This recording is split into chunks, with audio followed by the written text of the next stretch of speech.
na ci ab benn usine de béton préfabriqué boo xamante ni nag danañ ko daal di mën a installé fii ci diwaanu Sénégal waxtu boobee moom Alaaji Rawane le directeur général daal dinay xamal ne ndaw ñooñu am nañu li nga xamante ni moom moo di formation bi ba noppi ndaxte ñenn ñi daal dinay doon ñoo xamante ne ni ay ingénieur la ñenn ñi nekk ay technicien ñeneen ña ca des nekk ay jeunes diplômés kon dañ leen di gën a renforcer jëm ci li nga xamante ne ni moom moo daal di nekk seen capacité à ce que ñu mën a ñëw servir li nga xamante ni moo di Sénégal. Exactement, de la capacitation. C'est-à-dire tey même n'importe qui bu nekk fenn di liggéey da ngay jékki-jékki de temps en temps la technologie dafay évoluer les choses changent et cetera donc la doon liggéey il y a 10 ans du la même chose mooy liggéey tey les méthodes changent les formes de gestion changent xam nga voilà day àdduna day évoluer donc loolu tax sax da ngay nekk ci entreprise ba ci yàgg ñu jël la daal lay envoyer formation pour defal la de la capacitation certifier la ci benn affaire yu demee noonu donc là également dafay rejoindre comme li may wax léegi mooy gis nga c'est pas n'importe quel profil lañ dem jël yóbbu. Ça veut dire que c'est des gens yu nga xamante ne am nañu un certain niveau d'expertise am nañu un certain niveau de formation donc ñooñu bu ñu ñëwee pour ñu transmettre après du jafe pour après ñu transmettre donc en tout cas que cette expérience là nañ ko renouveler wala ñu multiplier ko dans d'autres secteurs et je pense que sax c'est comme ça que ça va se passer d'ailleurs imagine si on forme des jeunes à l'extérieur comme ni ñu ko defee ci projet bi Matam également am benn école boo xamante ni day former dans les métiers extractifs comme ni mu war a doonee ci phosphate nga dem effectivement au niveau du de la Casamance nu mu koy tuddati Tamba Vélingara yu demee noonu Kédougou bi nga installé fa quelque chose boo xamante ni une académie qui forme dans les métiers extractifs yi nekk foofu or beeg ñoomin seen avec le comptoir de l'or qui va bientôt être là et tout ça donc je pense que c'est en tout cas c'est une bonne démarche boo xam ni les fruits encore une fois comme le Japon l'a fait d'ici 5-10 ans dinañ gis les fruits et su boobaa également expertise bi dana renouveler wu te xale yi nga xamante ni ñooy ñëw moment yooyu soxla formation ils n'auront pas besoin di génn di dem Chine pour ñu former leen su boobaa day fekk expertise bi mi ngi fii. Alaaji Rawane moom Ousmane Sonko mu ngay daal di sàkku à ce que ñu daal di investir ci li nga xamante ni moom moo di wàllum infrastructure ici au Sénégal quand on parle de infrastructure dañu doon gis régime yi nga xamante ni ñoom ñoo fi nekkoon bu ñu ñëwee li ci ëpp dañuy daal di investir ci li nga xamante ne ni moom moo di ay tali ay pont ak ay autopont et que Sénégal ñu daal di gis côté infrastructure li ñu ko soxlaa bari na ci côté santé bi côté éducation entre autres tey Ousmane Sonko woo leen à ce que ne leen nañu daal di investir ci côté li nga xamante ni moom moo di wàllum infrastructure lan moo nekk urgence bi ak besoin bi nga xamante ni Sénégal tey bu ñu dee liggéey loolu bokk na ci li ñu war a njëkk a songo. Oui, d'où la présence de Yankhoba Diémé xam nga benn jour fii maa ngi lay wax ne la infrastructure surtout lu jëm ci wàllu infrastructure de routière quand je dis routière nag mooy lu jëm ci wàllu marine lu jëm ci wàllu tali bi lu jëm ci wàllu rail et cetera c'est-à-dire à la fois dafa nekk un signe de développement mais également un facteur de développement. Pourquoi je dis à la fois signe de développement parce que généralement booy natt pays boo xamante ni dafa nekk di développé da ngay gis ne infrastructure yi dañuy génn dañuy bari mais également facteur de développement la parce que en réalité tey dëkk boo amul assez de tali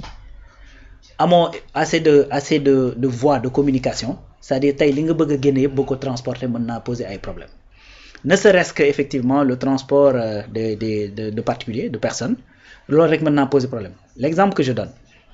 da ngay gis koo xamante ne dafa nekk au fin fond du Sénégal nekk ab soxna tollu diggante amul oto am na charrette mais buy daw ci ay pax lay daw ba génn pax yi rek mën na ko yóbbu waaw. comprendre nga. alors que même su fekkoon ni charrette la yor amoon na piste wala tali peut-être que secousses yeeg yu métti yooyu nga xamante ne dal na ci kaw mbëkkiwul mën na koo aider mu bañ a yegg yenn niveau yi comprendre nga. beneen affaire mooy tey. Tu peux pas par exemple jëlal l'exemple ICS dafa nekk Mboro mais ICS dañ ko yóbbu raay ba foofu parce que en réalité li nga xamante ne moom lay génne foofu mënu ko def ci ay camion di ko jaarale ci tali bi il faut mu am yoonu boppam donc da koy def ci ay mband train mu jaar ci raay bi yóbbu ko ci port bi ñu débarquer ko def ko ci ay bateau yóbbu donc loolu tax sax ñu naan Malaw daa bañoon gis raay ba et cetera parce que en réalité c'est pas la voie de transport moo posé un problème à Lat Dior c'est l'exploitation bi nga xamante ne moo doon découler après parce que xam nañ ni bu taxawee liñ ciy def mooy jël suñuy ressources di ko ci teg di yóbbu donc en fait également des voies li muy def mooy désenclaver yi nga xamante ne dañoo ruxee te désenclavement premier problème bi nga xamante ne mën na ko régler mooy boole nit ñi ci Sénégal maanaam voie d'accès yi bu ñu yombee nga désenclaver nit ñi nga xamante ne heure bu ñu bëggee jóg génn c'est-à-dire ñoom ci seen ñi dëkk ci zone yooyu ci seen bopp dañuy gën a considérer seen bopp comme étant partie entière de ce pays. Donc loolu da koy régler beneen affaire mooy sur le plan commercial tey jii loo mënti produire il faut nga koy déplacer ki nga xamante ne dafa nekk ci tool yi bay mu ëpp wala mu doy wala lu mu ci mënti doon ñu war ko yóbbu ci usine bi transporter ko il faut mu am fu mu jaar n'est-ce pas donc beneen affaire mooy il y va même de la sécurité. Chaque jour ñu wax fi affaire de sécurité routière tey risque yi ngay am d'ailleurs même l'ancien président l'avait dit ku bëgg confort bëgg sécurité nga jël autoroute bi boo ko amul jël route nationale bi pourquoi moo waxoon loolu parce que y a plus de risques ci route nationale parce que dafa xat benn trait moo la séparé c'est-à-dire boo nelawee lu ndaw yaa ngi ci àll bi wala yaa ngi jàkkaarloo kii ñëw sa kanam. collision de am. Très bien moo tax généralement regarde collision frontale doo ko gis feneen fu dul ci ci route nationale. Route nationale ngay dégg collision frontale parce qu'en réalité dafa xat donc il y va même de la sécurité effectivement des usagers loolooy avantage u ay infrastructures maintenant ay infrastructures am na ci réew mi am na lu ñu ci jot a def. Abdoulaye Wade tàmbali na ci def ci liggéey bu am solo Macky Sall loo ko mënti waxal régime am na liggéey bu am solo bu mu ci def mais dafa am ñaar dafa am mooy infrastructure yi nga xamante ni vraiment loo xamante ni dañ ko soxla la lu mel ni tali yeeg et cetera ki demee noonu. Sauf que le problème à chaque fois qui se posait mooy marque de fabrique ñi fi jóge surfacturation. Il y a une vidéo bu virale boo xamante ni Baratal moo ciy expliquer autoroute bi ñu koy defar comment le montage financier a été fait et comment l'État du Sénégal a été roulé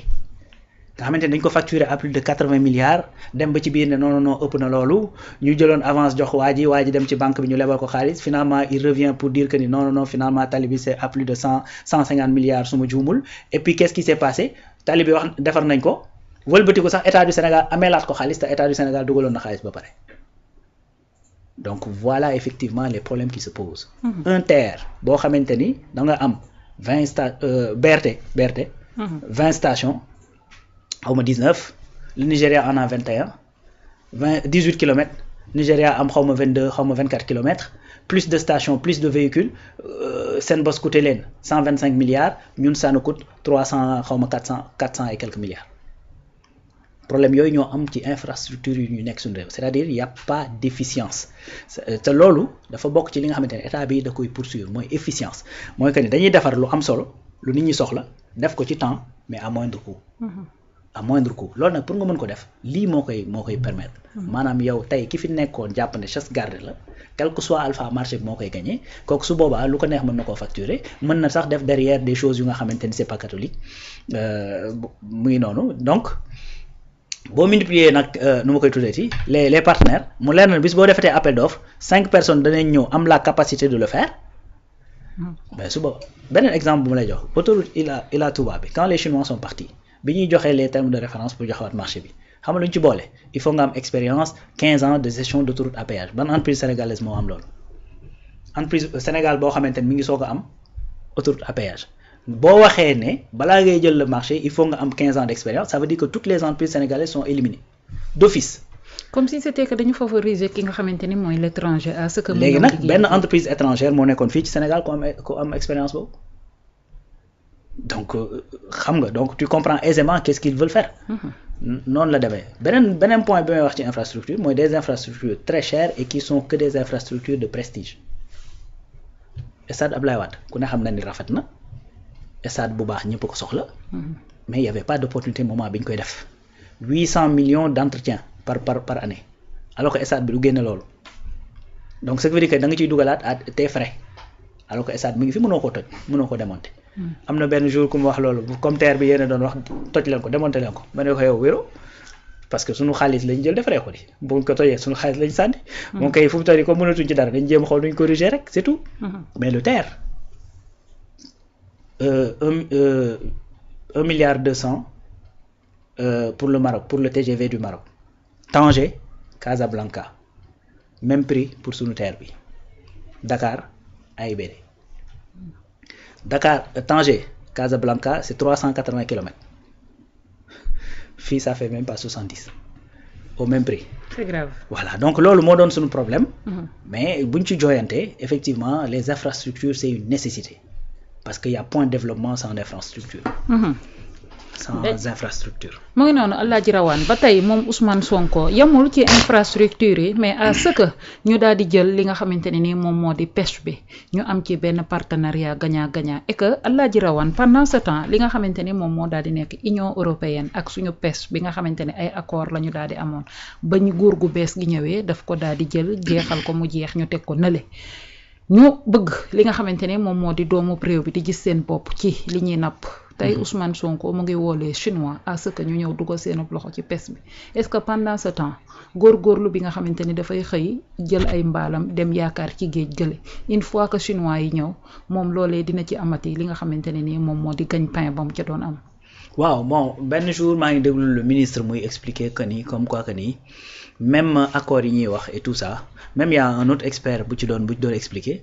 c'est-à-dire da doon wax ne gars yi bu ñuy napp en réalité quota bi ñuy napp sax seen quota la en fait mais contrat bi ni ñu ko codifié moo baaxul en plus beneen affaire je suis pas expert nag ci lu jëm ci wàllu pêche ak yu demee noonu li ma ci xam bariwul wax dëgg fa yàlla mais on va parler de façon globale ki ma dégg itam mu ciy wax nee na am na ay jën yoo xamante ni gars yi moom la ñuy ñëw di wut si te ñun duñ ko napp donc xam nga loolu boo leen ko joxee di ci gagner dara poser wu problème mais ce qui est fondamental et qu'il faut retenir mooy que ni Union européenne coupé wuñuy les liens parce que Union européenne la dañoo couper les liens parce que dañoo am un partenariat boo xamante ni maanaam comment tu peux comprendre nit ñëw di pêcher pendant 10 ans 8 milliards et quelques nga ci gagné. donc loolu xam nga c'est un problème loolu dafa déséquilibré. am na benn jour le premier ministre di joxe exemple mu ne xaw ma ban jën buñ ko nappee fii Sénégal lim leen di dikkee ñoom le kilo c'est même matul sax 500 francs.